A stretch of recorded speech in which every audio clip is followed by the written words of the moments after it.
تو میرے بھائیوں، یہ بات بار بار عرض کرتا رہتا ہوں کہ اس کا راستہ یہ ہے کہ اپنی سوچ کا رخ جو ہے وہ تبدیل کرو.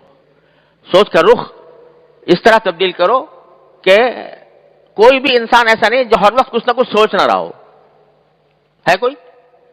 ہر وقت دماغ میں کچھ نہ کچھ خیالات آتے رہتے ہیں کہ نہیں؟ اور فضول خیالات آتے رہتے ہیں بسا اوقات، جن سے نہ کوئی فائدہ، جن سے نہ کچھ راحت، نہ کوئی آرام، بس خیالات ہیں چلے آ رہے ہیں. ایک طوفان ہے خیالات کا، ادھر سے ادھر، ادھر سے ادھر. کبھی گھر کا خیال آ گیا، کبھی دفتر کا خیال آ گیا، کبھی اپنے پیسے کا خیال آ گیا، کبھی خیالات میں مگن ہے انسان ہر وقت. کتنے خیالوں سے تمہیں فائدہ پہنچا ہے ذرا اندازہ کر کے دیکھو. کتنے خیالات صبح سے لے کے شام تک دماغ میں جو خیالات آ رہے ہیں، ان میں سے کتنے خیالات ایسے ہیں جن سے کچھ تمہیں فائدہ پہنچ رہا ہے، دنیا کا یا آخرت کا؟ اکثر و بیشتر نظر آئیں گے کہ فضول خیالات ہیں. اکثر و بیشتر یہ نظر آئے گا ایسے ہیں جن سے کوئی فائدہ نہیں پہنچ رہا، بس ایسے ہی رو ہے خیالات کی، ادھر سے ادھر بھٹک رہی ہے، ادھر سے ادھر بھٹک رہی ہے. اس خیالات کی رو کو تھوڑا سا بدل کے دیکھو. کس طرف؟ اپنے پروردگار کی طرف. کہ دیکھو میرے پروردگار نے میرے لیے کیا کچھ نعمتیں دے رکھی ہیں مجھے، کس طرح مجھے زندگی عطا فرمائی، کس طرح مجھے آنکھیں عطا فرمائی، کس طرح مجھے کان عطا فرمایا، کس طرح مجھے بینائی عطا فرمائی، کس طرح مجھے صحت عطا فرمائی، کس طرح میں صحت مند زندگی گزار رہا ہوں، کس طرح مجھے اللہ تعالیٰ رزق دے رہا ہے، کس طرح مجھے راحت اور آرام مل رہا ہے. ان چیزوں کا تصور کر کے اللہ تبارک و تعالیٰ کی طرف دھیان لگا کر اس کی نعمتوں کا شکر ادا کرنے کی عادت ڈالو. جب کبھی یہ بات ہو جائے گی تو ہر لمحے ہمارا ذہن اللہ تبارک و تعالیٰ کی طرف متوجہ رہے گا کہ اللہ ابھی سردی کا موسم ہے، الحمدللہ آپ نے مجھے اچھے کپڑے دے دیے ہیں کہ جس سے مجھے راحت مل رہی ہے. یا اللہ سردی کے موسم میں چھت کے نیچے بیٹھے ہوئے ہیں، کہیں صحرا کے اندر نہیں. کتنے لوگ ہیں جو بیچارے کھلے میں آسمان کے نیچے ہیں، برف باری کے اندر. دیکھو شام کے لوگوں کا حال پڑھ رہے ہوگے، سن رہے ہوگے کس حال میں ہیں شام کے مہاجرین.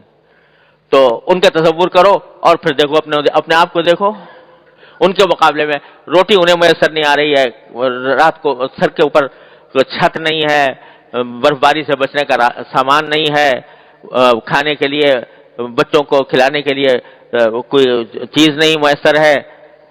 شہرت، یہ سب ہیچ در ہیچ ہو جائیں گی جب اللہ تبارک و تعالیٰ کے ساتھ یہ تعلق قائم ہوگا. تعلق مع اللہ تبارک و تعالیٰ سے محبت کا تعلق جو قائم ہو جائے گا. اس کی نعمتوں کو سوچو گے، اس کے ساتھ محبت پیدا ہوگی. محبت پیدا ہوگی، اللہ تعالیٰ سے قرب بڑھے گا تو اللہ تبارک و تعالیٰ تمہیں اپنا صحیح معنی میں بندہ بنا دیں گے. پھر یہ جو دنیا بھر کے خیالات اور گناہوں کے وسوسے آتے ہیں وہ انشاءاللہ رفع ہو جائیں گے. پھر دنیا کی مال و دولت اور راحت اور عزت اور شہرت اور منصب اور یہ سب چیزیں جو ہیں یہ ہیچ در ہیچ ہو جائیں گی. اللہ تعالیٰ اپنے رحمت سے عطا فرماتے ہیں. حضرت شیخ عبد القادر جیلانی رحمۃ اللہ علیہ کی طرف منسوب ہے کہ ان کو سنجر ایک جگہ تھی، تو اس کا سلطان تھا، اس کا بادشاہ تھا. تو وہ حضرت شیخ عبد القادر جیلانی رحمۃ اللہ علیہ کو اس نے پیغام بھیجا کہ میں اپنے سارے سنجر کی سلطنت جو ہے وہ آپ کو پیش کرنا چاہتا ہوں، آپ اس سلطنت کے مالک بن جائیں اور سلطان بن جائیں. یہ پیشکش کی پوری سلطنت کی بادشاہ نے. اللہ، تو حضرت شیخ عبد القادر جیلانی رحمۃ اللہ علیہ نے جواب دیا، وہ کسی نے نظم کیا ہے کہ چوں چتر سنجری رخ بختم سیاہ باد، در دل اگر بود ہوس چتر سنجرم. سنجر اس ملک کا نام تھا اور اس کے بادشاہ کا جو تاج تھا وہ سیاہ رنگ کا تھا. سیاہ رنگ کا تاج، سیاہ بھی خوبصورت ہوتے نا بعض اوقات، ایک سیاہ چیز بھی خوبصورت لگتی ہے، تو اس نے سیاہ رنگ کا تاج بنا رکھا تھا. تو وہ سنجر کا تاج تھا. تو مولانا فرماتے ہیں حضرت شیخ عبد القادر جیلانی، چوں چتر سنجری رخ بختم سیاہ باد، در دل اگر بود ہوس چتر سنجرم، زانگاہ کے یافتم خبر از نیم روز نیم شب. زانگاہ کے یافتم خبر از ملک نیم شب، من ملک نیم روز بدنگ نمی خرم. وہ جو سلطنت تھی سنجر کی، اس کا ایک علاقہ تھا جس کو نیم روز کہلاتے تھے. نیم روز، نیم روز کے لفظی معنی فارسی میں ہوتے ہیں آدھا دن.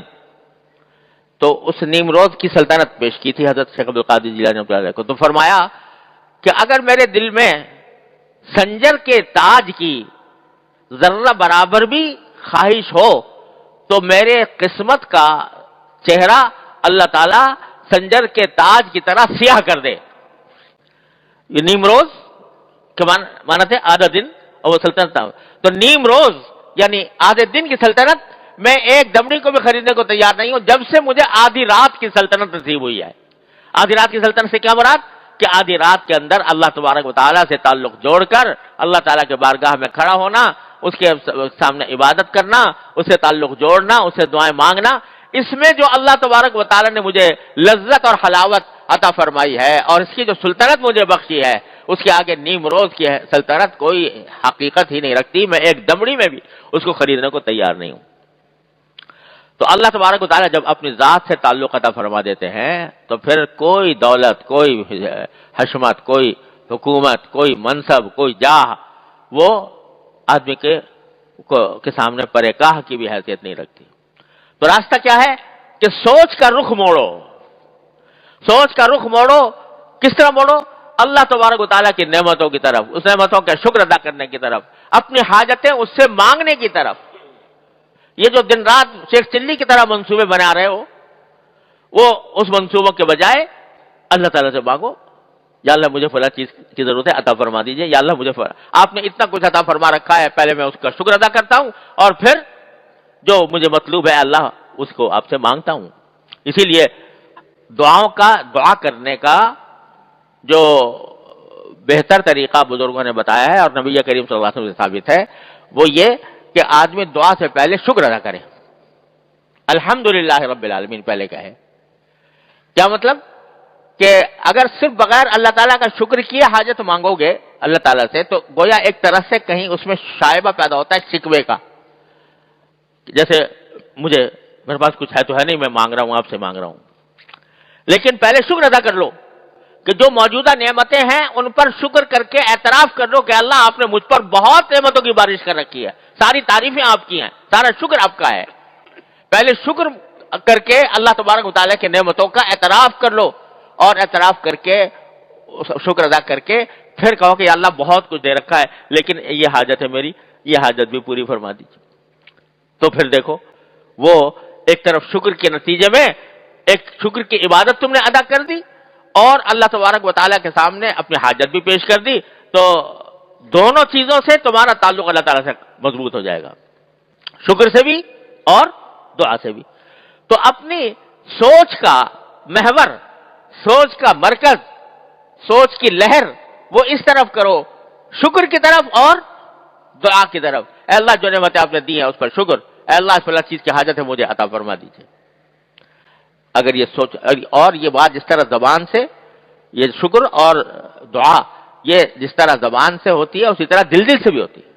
چلتے پھرتے دل میں یہ کرتے رہو، یا اللہ میں باہر نکلا تھا آپ نے اچھی سواری عطا فرما دی، اللہم لک الحمد لک الشکر. یا اللہ بیٹھ گیا ہوں مجھے منزل تک آسانی سے پہنچا دیجیے. اللہ میں گھر میں داخل ہونے والا ہوں، گھر والوں کو خیر عافیت سے پاؤں، اچھی حالت میں دیکھوں، کوئی برا منظر سامنے نہ آئے. اے اللہ جب میں گھر میں داخل ہو گیا سب کو اچھی حالت میں پایا، یا اللہ آپ کا فضل و کرم ہے، آپ کا شکر ہے.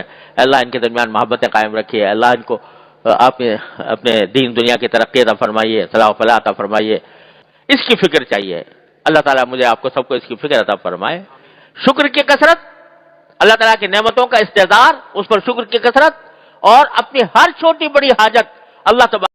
ہر وقت ہم سوچتے جو رہتے ہیں، دماغ میں جو خیالات چکر کاٹتے رہتے ہیں وہ سارے اس دنیا کی لذتوں کے لیے ہیں، دنیا کی راحتوں کے لیے ہیں، دنیا کے اسباب کے لیے ہیں، دنیا کے کاموں کے لیے ہیں. کس طرح مجھے زیادہ پیسے مل جائیں، کس طرح مجھے زیادہ راحت مل جائے، کس طرح زیادہ مزہ آ جائے، کس طرح مجھے دنیا میں شہرت مل جائے، کس طرح دنیا میں مجھے کوئی منصب رتبہ مل جائے. ساری دوڑ دھوپ سوچ وچار سب اس طرف گھوم رہی ہے. لیکن یہ فکر کہ میں اللہ کا بندہ ہوں، میرا کوئی کام اللہ تعالیٰ کی مرضی کے خلاف تو نہیں ہو رہا، یہ فکر جو ہے یہ یا تو معدوم ہے یا اتنی دبی ہوئی ہے کہ فیصلے اس کی بنیاد پر نہیں ہو رہے.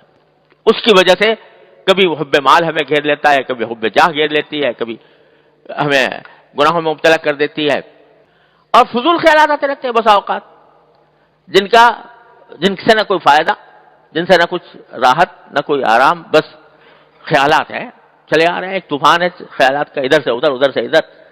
کبھی گھر کا خیال آ گیا، کبھی دفتر کا خیال آ گیا، کبھی اپنے پیسوں روپے پیسے کا خیال آ گیا، کبھی خیالات میں مگن ہے انسان ہر وقت.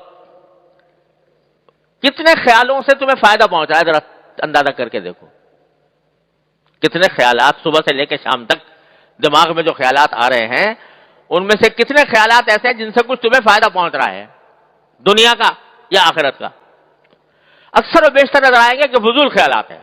اکثر و بیشتر یہ نظر آئے گا ایسے ہیں جن سے کوئی فائدہ نہیں پہنچ رہا، بس ایسے ہی رو ہے خیالات کی، ادھر سے ادھر بھٹک رہی ہے، ادھر سے ادھر بھٹک رہی ہے. اس خیالات کی رو کو تھوڑا سا بدل کے دیکھو. کس طرف؟ اپنے پروردگار کی طرف، کہ دیکھو میرے پروردگار نے میرے لیے کیا کچھ نعمتیں دے رکھی ہیں مجھے، کس طرح مجھے زندگی عطا فرمائی، کس طرح مجھے آنکھیں عطا فرمائی، کس طرح مجھے کان عطا فرمائے، کس طرح مجھے بینائی عطا فرمائی، کس طرح مجھے صحت عطا فرمائی، کس طرح میں صحت مند زندگی گزار رہا ہوں، کس طرح مجھے اللہ تعالیٰ رزق دے رہا ہے، کس طرح مجھے راحت اور آرام مل رہا ہے. ان چیزوں کا تصور کر کر کے اللہ تبارک و تعالیٰ کی طرف دھیان لگا کر اس کی نعمتوں کا شکر ادا کرنے کی عادت ڈالو.